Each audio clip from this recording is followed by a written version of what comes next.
नमस्कार दोस्तों, आज फिर आपका स्वागत है क्राउन इमिग्रेशन के यूट्यूब चैनल पर। तो आज की वीडियो के अंदर हमारी जो डिस्कशन है वो कि आईआरसीसी के द्वारा जो एक सॉफ्टवेयर यूज़ किया जाता है टीआरवी एप्लीकेशंस के ऊपर, उसका आज कंप्रहेंसिव डिस्कशन रहेगा। वो सॉफ्टवेयर का नाम क्या है, किसके अंदर बना हुआ है, कहाँ पर वो यूज़ किया जाता है, उसका रीज़न क्या है यूज़ करने का। तो इस वीडियो के थ्रू मैं उसका आपको कंप्लीट ट्रुथ बताने की कोशिश करूँगा। सबसे पहले टीआरवी, टेम्परेरी रेजिडेंसी वीज़ा। जितने भी ये हम टेम्परेरी रेजिडेंसी वीज़ा कनाडा के डालते हैं, वो कौन से कंट्री के सिटीजन, जहाँ से नंबर ऑफ़ एप्लीकेशंस पड़ती हैं। चाइना नंबर 1 पे है, दूसरे नंबर पर आप डिस्कस कर सकते हैं इंडिया है, आप तीसरे नंबर पर हम ब्राज़ील या रशिया कंट्री हो सकती है, या अफ्रीकन कंट्रीज़ हो सकती हैं। ये जो कंट्रीज़ मैंने बताई हैं, यहाँ से अगर आप अपनी टीआरवी एप्लीकेशन डालते हैं तो वहाँ पे वीज़ा ऑफिसर एक सॉफ्टवेयर को यूज़ करता है आपकी वीज़ा डिसीजनिंग के लिए। तो वो किस वे से उसको यूज़ करता है, उसका रीज़न क्या है यूज़ करने का, उसके बारे में भी मैं इस वीडियो के थ्रू बताऊंगा। उस जो सॉफ्टवेयर का नाम है शनूक, CHINOOK। अभी इसको हम आर्टिफिशियल इंटेलिजेंस एल्गोरिदम कहते हैं। ये जो एल्गोरिदम है ओनली फॉर इंटर वर्क के लिए आईआरसीसी ने क्रिएट किया हुआ है, सिर्फ अपने इंटरनल वर्किंग के लिए, कि जो उनका वर्कलोड है उसको कम किया जाए। डिसीजन वीज़ा ऑफिसर ने ही देना होता है, but he is using this शनूक जो एल्गोरिदम है आपकी एप्लीकेशन के ऊपर। डिपेंड है आप कौन सी कंट्री के सिटीजन हैं। इसके रीज़न क्या है, क्योंकि number of applications rejections increase हुई हैं रिफ्यूज़ल्स की, टीआरवी की, और नंबर ऑफ़ एप्लीकेशन इंक्रीज़ हुई हैं जो लोग इसको अप्लाई करते हैं। तो मैं कुछ डाटा भी आपके साथ शेयर करूंगा जो कि मैंने आईआरसीसी की वेबसाइट से ये डाटा लिया हुआ है। इनके अंदर उन्होंने क्या बताया कि 2019 में 34% से लेकर 34% से 40% जो वीज़ा रिजेक्शन है वो इंक्रीज़ हुई हैं किसकी, टीआरवी की, वर्ल्ड वाइड कंट्री से। पहले 34% थी 2019 में, ये क्या हुआ, इंक्रीज़ हुआ है 40%। इसी तरीके से 2020 में जो इसका डाटा है 40% से 53% इंक्रीज़ हुआ है। पहले 40% था, फिर 53% इंक्रीज़ हुआ है रिजेक्शन का टीआरवी एप्लीकेशंस का। अगर हम सिर्फ इंडिया की बात करें, जो टीआरबी एप्लीकेशन है जो इंडिया से, उसकी रिजेक्शन रेट क्या है, वो 34% से है 57% 2020 में। 57% की रिजेक्शंस हैं। अगर 100 एप्लीकेशंस डालते हैं तो उसको 57% टीआरबी एप्लीकेशन से रिजेक्ट होती हैं। अभी टीआरबी टेम्प्रेरी रेजिडेंसी वीज़ा के अंदर कौन कौन सी एप्लीकेशंस पड़ती हैं। सबसे पहले टूरिस्ट वीज़ा किसी भी टाइप का आप डालते हैं, चाहे सुपर है, चाहे टूरिज़्म के लिए डालना, चाहे फैमिली को मिलने के लिए जाना है, चाहे आपने अपनी स्टडी वीज़ा की एप्लीकेशन डालनी है, चाहे आपने अपनी स्पाउस की ओपन वर्क परमिट की एप्लीकेशन डालनी है, चाहे आपने अपनी वर्क परमिट की एप्लीकेशन डालनी है, तो ये जो ये शिनूक जो मैंने उनका आर्टिफिशियल इंटेलिजेंस एल्गोरिदम है वहाँ पर ये यूज़ किया जाता है। तो नंबर ऑफ़ एप्लीकेशन, अभी वीज़ा ऑफिसर इस सिस्टम को, ये एक्सेल शीट के अंदर बना हुआ है ये सिस्टम, सिर्फ इंटरनल यूज़ के लिए। इसको जो आईआरसीसी ने है 2019 में यूज़ करना स्टार्ट किया था। उन्होंने क्या किया, उन्होंने पिछला अपने 10 साल का डाटा उठाया 2019 से लेकर 2018 तक का। उसके अकॉर्डिंग उन्होंने नंबर ऑफ़ जो रिजेक्शन के रीज़न हैं उसको देखते हुए एक एक्सेल शीट क्रिएट की।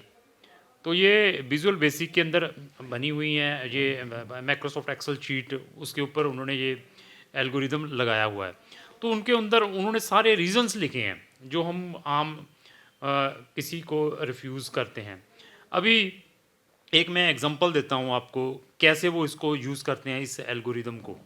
अभी मैं एक एग्जांपल देता हूँ कि किसी ने अपनी टूरिस्ट वीज़ा की फ़ाइल डाली है, जहाँ अपने वर्क परमिट की फ़ाइल डाली है। मैं टूरिस्ट वीज़ा की बात करता हूँ कि वहाँ पे उसने कोई वेडिंग अटेंड करने के लिए जाना है, मैरिज अटेंड करने के लिए जाना है।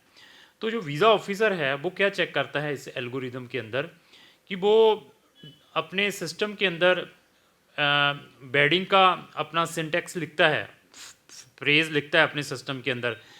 तो उसके बाद क्या है कि वो देखता है कि वेडिंग की इस स्पेसिफिक कंट्री के अंदर, इस स्पेसिफिक रीजन के अंदर कितने लोगों ने इस वेडिंग का वीज़ा लेने के बाद उसको ब्रेक किया है। ब्रेक मीन्स कितने लोग पिछले 2019 से लेकर 2009 से लेकर 19 तक इस स्पेसिफिक बेल्ट से वेडिंग रीजन को बताकर वहाँ गए थे और कितने लोग इन टाइम वापस आए हैं। तो उसके अंदर वो डाटा आ जाता है। उस डाटा को देखने के बाद तो वो जो उन्होंने सॉफ्टवेयर जो एल्गोरिदम क्रिएट किया हुआ है वो उनको फ्लैग कर देता है, रेड फ्लैग, कि हाँ ये प्रॉब्लम्स रही हैं। जब वो देखते हो कि मेजॉरिटी ऑफ लोगों ने अपनी वीज़ा लिया है इस ग्राउंड के ऊपर, मेजॉरिटी ऑफ लोग वहाँ पर ओवरस्टे करके वापस नहीं आए, तो फिर उसके अकॉर्डिंग वो डिसीजन लेता है कि अभी इसके ऊपर क्या किया जाए। इसी तरीके से वर्क परमिट की एक एग्जांपल मैं देता हूँ। वर्क परमिट की आपने एप्लीकेशन डाल दी है, लेकिन ये वो जो स्पेसिफिक रीज़न आपके रिफ्यूज़ल में नहीं लिखता है। रिफ्यूज़ल के अंदर वो नॉर्मल रीज़न ही लिखता है कि आपने वापस नहीं आना है, आपका ये रीज़न है या व्हाट्सएवर रीज़न है। ये चीज़ें हमारे सामने कैसे आई है? एक रिसेंटली जजमेंट आई है, मैं उस कैंडिडेट का नाम भूल गया, वो घाना का, अफ्रीका का स्टूडेंट था, उसका वीज़ा रिफ्यूज़ हुआ। That is very interesting judgement थी, फेडरल कोर्ट ने दी है। वो मैं फेडरल कोर्ट की जो जजमेंट भी आई है वो मैं पढ़ के बताऊंगा। उस जजमेंट को पढ़ने के बाद देन मुझे इस जो इन्होंने शेनूक जो सॉफ्टवेयर जो एल्गोरिदम यूज़ करते हैं तब आइडिया हो, क्योंकि उसके अंदर क्या हुआ है कि जब फेडरल कोर्ट में उसने अपना केस डाला, केस डालने के बाद जब क्रॉस एग्जामिनेशन किया गया वहाँ की कोर्ट ने वीज़ा ऑफिसर को, तो उसके अंदर उन्होंने बताया कि हम इसके अकॉर्डिंग डिसीज़न लेते हैं। तो फिर उन्होंने कहा कि आप तो इसके लिए आर्टिफिशियल इंटेलिजेंस यूज़ करते हैं, तो आप तो प्रॉपरली इस चीज़ को देखते नहीं हैं, बच्चे का सारा कुछ प्रॉपर है, आपने तो बस स्पेसिफिकली जो प्री प्रिंटेड फॉर्म होते हैं कि वापस नहीं आना है वो लिख कर भेज देते हैं। तो उसके कारण उसकी जो रिव्यू थी वो अलो हुई थी। इवन मैं और एग्जांपल्स देता हूँ, जो अपनी वहाँ की फेडरल कोर्ट हैं, अगर आपका केस अलो होता है, इवन जो फेडरल कोर्ट है वो आईआरसीसी को फाइन भी करती हैं। आईआरसीसी को फाइन भी करती है कि आप अननेसेसरी लोगों के वीज़ाज रिफ्यूज़ करते हैं, इसमें भी आपने ये किया था, इसमें भी आपने ये किया था, तो उनके ऊपर फाइन भी इम्पोज होता है इमिग्रेशन के ऊपर। तो इमिग्रेशन भी अपने आप सेफ्टी के लिए जब भी कोई भी डिसीजन देना होता है तो वो बड़े प्रिकॉशंस लेती हैं, बट नंबर ऑफ़ एप्लीकेशन होने के कारण या आर्टिफिशियल सिस्टम यूज़ करने के कारण समटाइम्स वो रॉन्ग डिसीजन भी दे देते हैं। तो आपने देखा होगा कि एक जेन्युइन कैंडिडेट भी रिफ्यूज़ हो जाता है जिसके 7 बैंड है, जब वो इस टाइप की चीज़ों को यूज़ करते हैं। बट जब वो सेकंड टाइम अपना केस डालता है, उसके अंदर वो हर एक चीज़ को रिटर्न लिखता है, प्रॉपरली जस्टिफिकेशन देता है अपने कवरिंग लेटर के अंदर, तो फिर सेकंड टाइम फिर वीज़ा मिलने के चांसेस रहते हैं। क्योंकि सेकंड टाइम जब वीज़ा ऑफिसर उस केस को देखता है, क्योंकि इसको वो देखता है कि इसको मैंने प्रीवियसली ये आर्टिफिशियल इंटेलिजेंस के थ्रू रिफ्यूज़ किया था, सेकंड टाइम मेरे पास आया, तो एटलीस्ट अभी इस केस को मैं प्रॉपरली रिव्यू करूं, तो फिर आपका वीज़ा मिल भी जाता है अगर आपकी प्रोफाइल अप्रोप्रिएट है। तो इसी तरीके से मैं वर्क परमिट की बात करूं, वर्क परमिट के आपने अपना वीज़ा अप्लाई किया है आईआरसीसी में या व्हाट्सएवर एम्बेसी जो भी आपके नियर बाई है, अप्लाई करने के बाद वीज़ा ऑफिसर के पास जाता है। वीज़ा ऑफिसर फिर यही एल्गोरिदम को यूज़ करता है जो शीनोक उन्होंने एक्सेल शीट के अंदर डाला हुआ है। वो सबसे पहले एम्प्लॉयर का नाम डालता है। अगर वो एम्प्लॉयर का नाम डालता है, एम्प्लॉयर का नाम डालता है, तो उसके अंदर अगर रेड फ्लैग आ जाता है तो उसको पता चल जाता है कि ये स्पेसिफिक एम्प्लॉयर है कनाडा के अंदर, ये मैक्सिमम लोगों को वर्क परमिट इशू कर रहा है, मैक्सिमम लोगों को LMIA इशू कर रहा है। तो दैट रीज़न भी वो वीज़ा रिफ्यूज़ हो जाता है, क्योंकि उनको पता चल जाता है सिस्टम के अंदर डालने से। ये वाला उन्होंने ये सॉफ्टवेयर क्रिएट किया हुआ है। तो अभी ये जो वीडियो का बनाने का मकसद ये है कि ऐसी टेक्निकल वीडियो वो ही लोग बना सकते हैं जो कैनेडियन IRCC या एम्बेसीज के साथ क्लोजली वर्क कर रहे हैं, वहाँ पर एप्लीकेशन डालते हैं और डेली की न्यूज़ जो वर्ल्ड वाइड रहती है उनको पढ़ते हैं। तो अगर आप मेरे चैनल के ऊपर देखेंगे, मैं जितने भी चैनल के ऊपर वीडियोस है, 1300 से ज़्यादा वीडियो, सारी की सारी इन्फॉर्मेटिव है और सारी की सारी वीडियो का कोई ना कोई लॉजिक है जिनको देखने के बाद आपको काफ़ी नॉलेज हो सकता है। तो अगर आपकी डेस्टिनेशन हायर स्टडी की है कनाडा में, चाहे आपने वहाँ पर अपना कोई टूरिस्ट वीज़ा या ओपन वर्क परमिट का वीज़ा या स्पाउस का वीज़ा अप्लाई करना है, या आप प्रीवियसली भी रिफ्यूज़्ड हैं, तो आप मुझे अपना केस दिखाएँ। केस देखने के बाद मैं आपको अच्छा सजेशन दे सकता हूँ।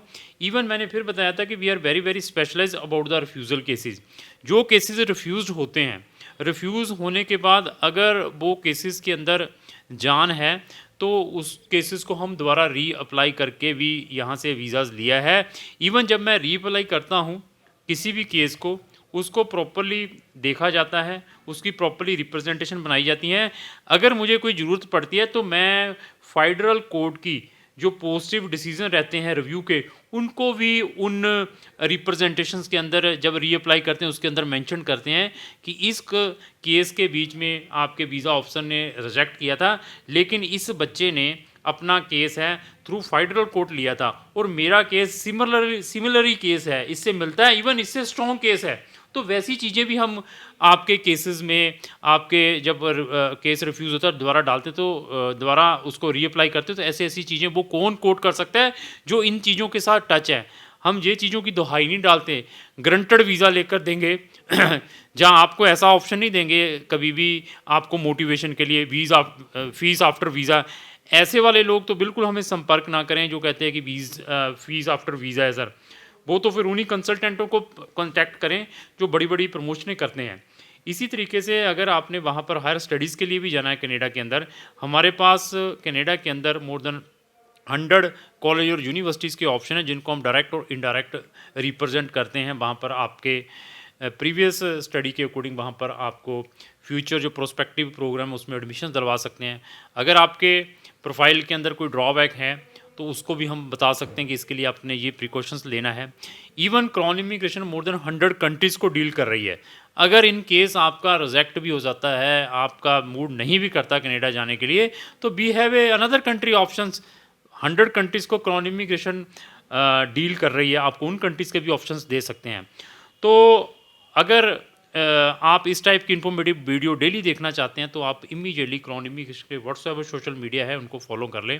और मैं इस टाइप की वीडियो अपने सोशल मीडिया के ऊपर, इवन अपने यूट्यूब के ऊपर डेली डालता हूँ। और आप चाहते हैं कि जो भी वीडियो मैं लेटेस्ट अपने सोशल मीडिया पर डालूँ, उसकी नोटिफिकेशन सबसे पहले आप तक आए, तो आपको इमीडिएटली क्राउन इमिग्रेशन के यूट्यूब चैनल को साथ में लगे बेल आइकन को पुश करना पड़ेगा। अगर आपको जो मेरी वीडियो चाहिए उसको लाइक एंड शेयर करना ना भूलें। Thank you.